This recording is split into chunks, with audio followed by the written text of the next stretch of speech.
Welcome to this evening's guided meditation and a brief introduction.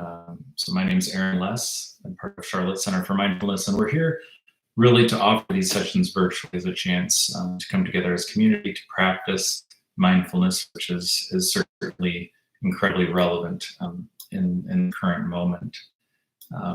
So wanted to begin just with a poem, and she writes, "Every day I see or I hear something that more or less kills me with delight, that leaves me like a needle in the haystack of light. It is what I was born for, to look, to listen, to lose myself inside this soft world, to instruct myself over and over in joy and acclamation. Nor am I talking about the exceptional, the fearful, the dreadful, the very extravagant, but of the ordinary, the common, the very drab, the daily presentations. O good scholar, I say to myself, how can you help but grow wise with such teachings as these? The untrimmable light of the world, the oceans shine, the prayers that are made out of grass." So Mary Oliver is a wonderful poet who really brings mindfulness into words that really conveys something. And it kind of connects to something that I've been reflecting upon in these days, which is certainly how mindfulness comes into play in the midst of the current crisis situation. And at one level, mindfulness is incredibly helpful for us in terms of simply acknowledging and noticing what's changed, the ways that our daily routines have changed, the challenges that we may be facing.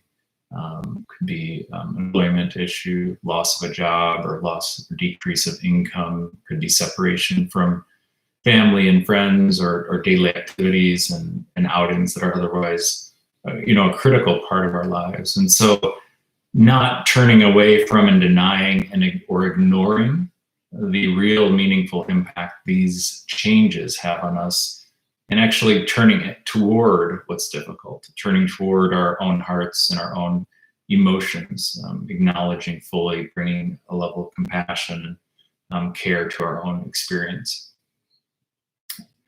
And the other piece of this that I guess I've been giving a little more reflection to in the last week is being mindful of what hasn't changed. And this is certainly going to vary from person to person in terms of their individual circumstances. But what I've been doing, and it's been actually helpful for me, is bringing some awareness and attention to what moments or segments of my day actually, they're pretty much how they would have been otherwise. For example, mowing the lawn over the weekend. If we had not experienced the coronavirus, I think that moment would have been very much the same.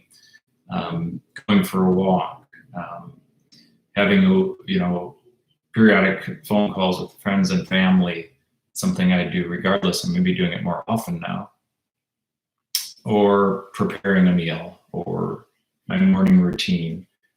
So sort of in those moments, actually looking around and acknowledging this is actually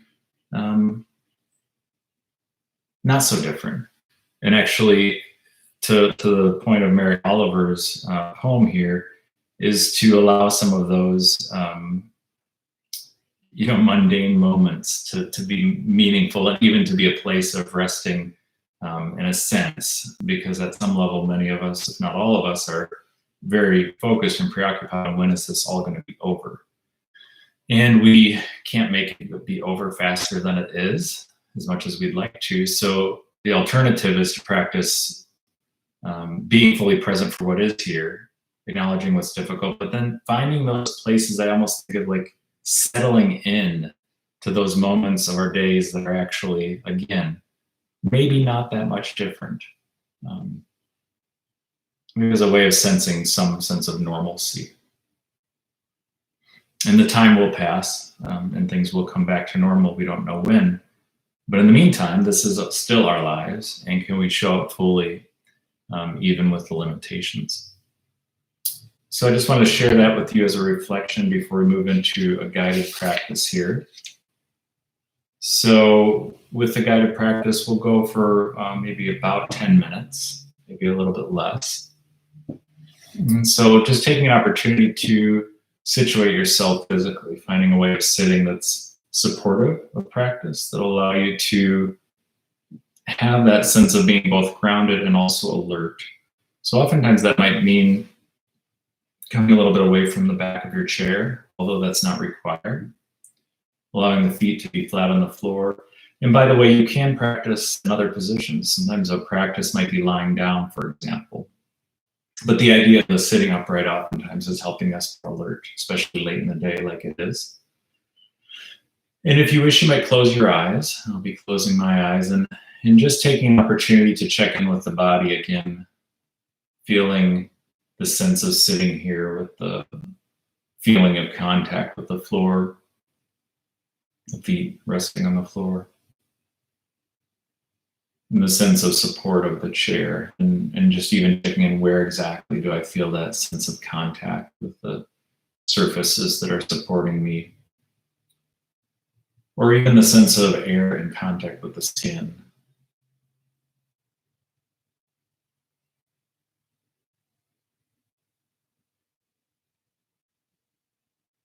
You might even scan the body, perhaps beginning at the head. Just a mental scan, sensing for any and all sensations that are available to awareness. Perhaps coming down to the neck and the shoulders, sensing any tightness or tension, and really softening to whatever sensations are here, creating space, allowing the sensations to be held in the space of awareness.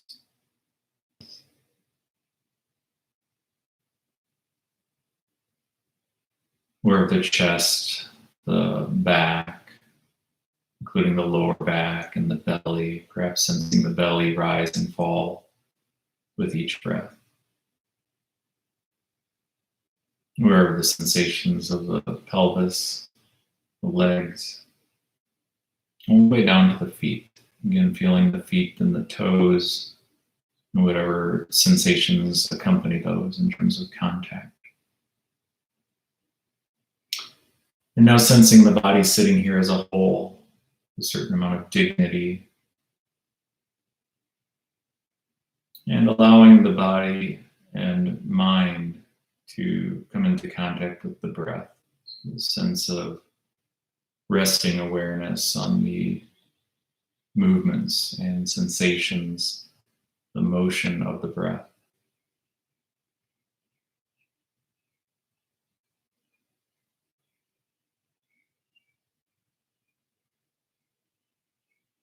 You might notice the breath at a particular region, such as the belly or the nostrils, or even the sense of the whole body breathing and the global sense of the breath moving through the body moment by moment, breath by breath.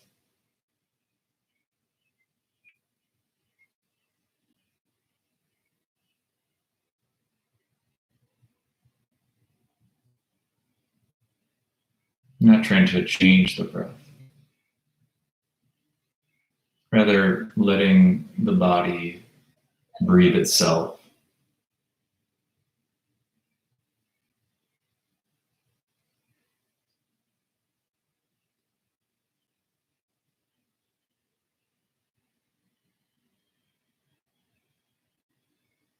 Of course, the mind will become distracted occasionally by some distraction, such as a sound in the background, or maybe a sensation, perhaps an unpleasant sensation in the body, most likely a thought, some thought of the past or the future, planning, judgment.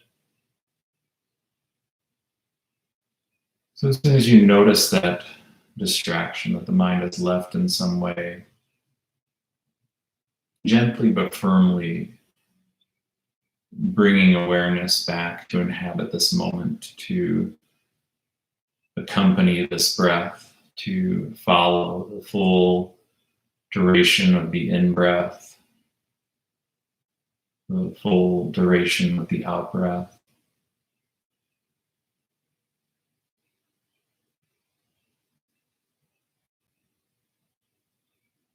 Bringing some sense of awareness as well to the transition point between the in-breath and the out-breath, the out-breath, the in-breath.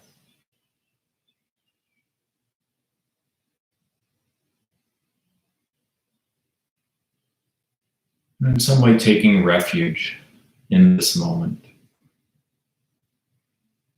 There's nowhere to go. There's nothing to do.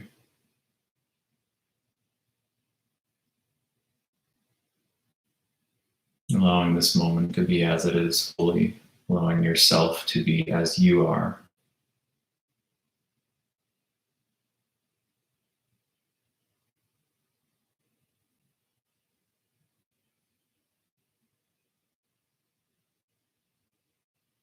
No agenda to make things different.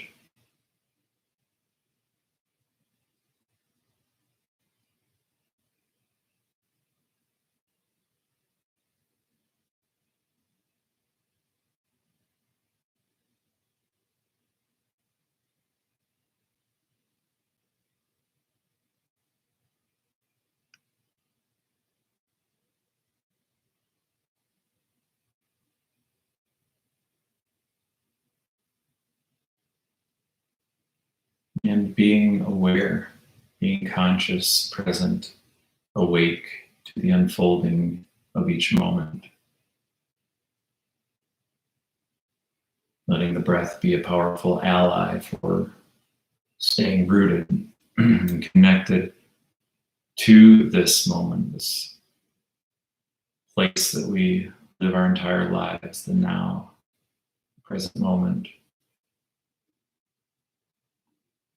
Relating to this moment with openness, being available to the moment.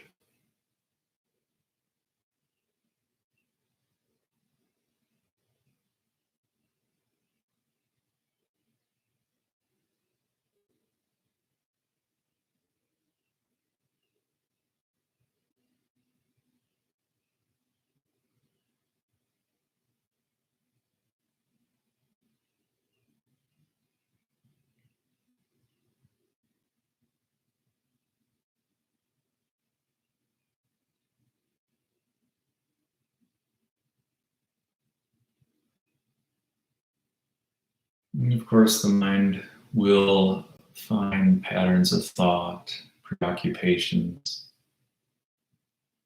And it's worth noticing where the mind goes, acknowledging what thoughts or what stories, what narratives came forward in a given moment, perhaps a worry, a fear, or some disappointment.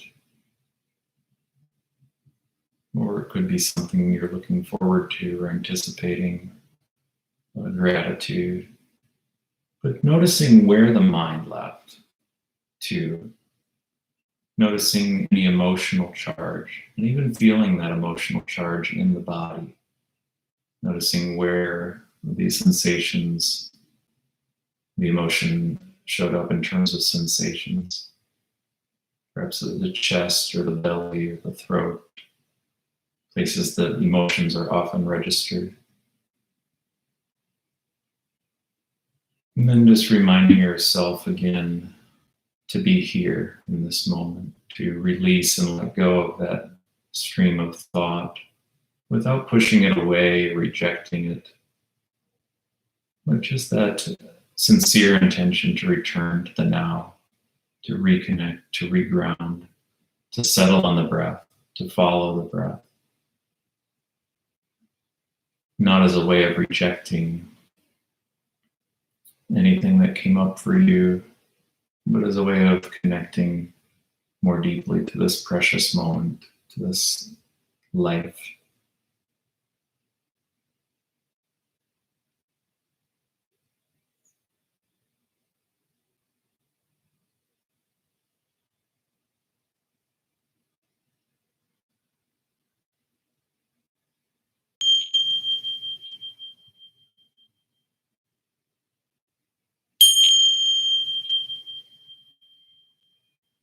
when one of our live broadcasts begins, or you can watch a recording of one of our live broadcasts. So thank you for joining, and I wish